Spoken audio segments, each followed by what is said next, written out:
नमस्कार, आपके साथ मैं हूं दीपिका शर्मा और आप देख रहे हैं वर्ल्ड क्राइम बुलेटिन। पहले बड़ी खबर, मुंबई में सीरियल बम ब्लास्ट हुआ था 1993 में। उसका गुनहगार टाइगर मेमन, अब उसके ठिकाने का पता चला है कि दरअसल वो रहता कहाँ है। पाकिस्तान के कराची में उसका आलीशान बंगला है, पॉश इलाके में उसका बंगला है जहाँ पर वो रहता है।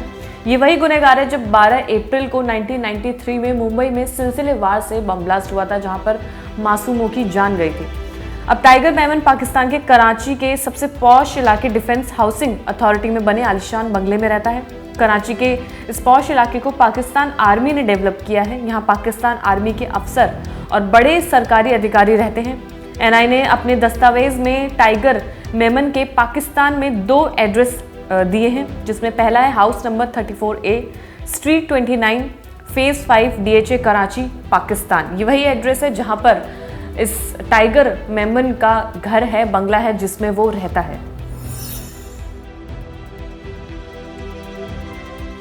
और अगली खबर, कोलोराडो के सुप्रीम कोर्ट ने एक बड़ा फैसला सुना है। उनका कहना है कि डोनाल्ड ट्रंप अगले साल हो रहे राष्ट्रपति चुनाव नहीं लड़ सकते हैं। अदालत ने अपने फैसले में कहा कि ट्रंप एक योग्य उम्मीदवार नहीं है। ये फैसला 4 जज सुना रहे थे, जिसमें 3 जज ट्रंप की उम्मीदवारी के खिलाफ थे। हालांकि ट्रंप इस मामले में किसी और अदालत में अपील कर सकते हैं। ऐसा पहली बार हो रहा है कि अमेरिकी संविधान के 14वें संशोधन की धारा 3 का इस्तेमाल कर किसी संभावित उम्मीदवार को राष्ट्रपति चुनाव के लिए अयोग्य ठहराया गया है। अदालत ने राज्य सचिव को आदेश दिया है कि वो रिपब्लिकन पार्टी के प्राथमिक चुनावों से ट्रंप का नाम बाहर कर दे। अदालत ने माना है कि ट्रंप अमेरिकी संविधान के 14वें संशोधन की धारा 3 के अनुसार राष्ट्रपति पद नहीं संभाल सकते हैं। और अगली खबर नॉर्थ कोरिया से आई है, जहां पर नॉर्थ कोरिया में इंटरकॉन्टिनेंटल बैलिस्टिक मिसाइल ने एक सफल परीक्षण किया है। इस मिसाइल का नाम हवासोंग 18 है, जहां पर किम जोंग भी मौजूद थे, जिसका परीक्षण वो देख रहे थे। सफल परीक्षण हुआ तो वो काफ़ी मुस्कुराते हुए नजर आए थे। ये दरअसल जो मिसाइल है वो 6518 किलोमीटर की ऊंचाई तक गई। इस दौरान उसने 1002 किलोमीटर की दूरी तय की।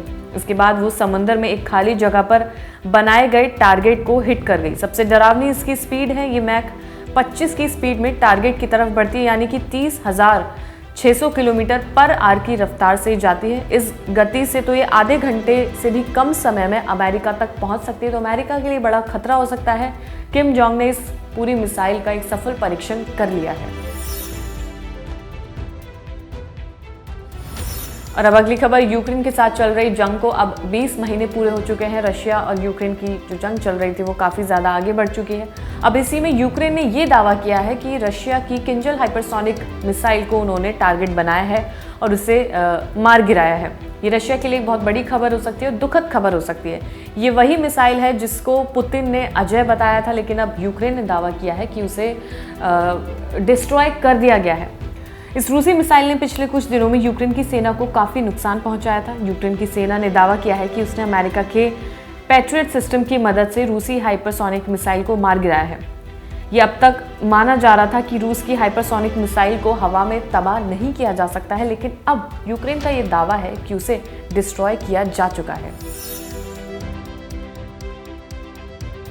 इजराइल और हमास की जंग के बीच में जैसे सीज फायर का प्रेशर इजराइल पर बनाया जा रहा है, वो उसी तरह से अपने हमले और तेज किए जा रहा है। गाजा पर फिर से इजराइल की तरफ से हमले बढ़े जा चुके हैं। इस बात का सबूत ये है कि इजराइल ने आईडीएफ ने हमास के फाइनेंसर को मार गिराया है। राफा इलाके में हमास के एक फाइनेंसर को मार गिराया गया। फिलिस्तीनी न्यूज़ के मुताबिक करीब 11:30 बजे गाजा सिटी के अल रिमल इलाके में इजराइल ने एयर स्ट्राइक की, जिसमें 50 लोगों की मौत हो गई। दूसरी तरफ इजरायली जांच एजेंसी की पूछताछ में गाजा के कमाल अदवान हॉस्पिटल के पूर्व डायरेक्टर ने बताया कि हमास ने उनके हॉस्पिटल में बंधकों को छिपाया था, जिन्हें बाद में हटा दिया गया है। तो ये सीज फायर का जो प्रेशर इजराइल पर बन रहा है, उसी के साथ साथ अपने हमले भी बढ़ाता जा रहा है। और फिलहाल इस वर्ल्ड क्राइम बुलेटिन में इतना ही। ताज़ा खबरों के लिए देखते रहिए क्राइम तक।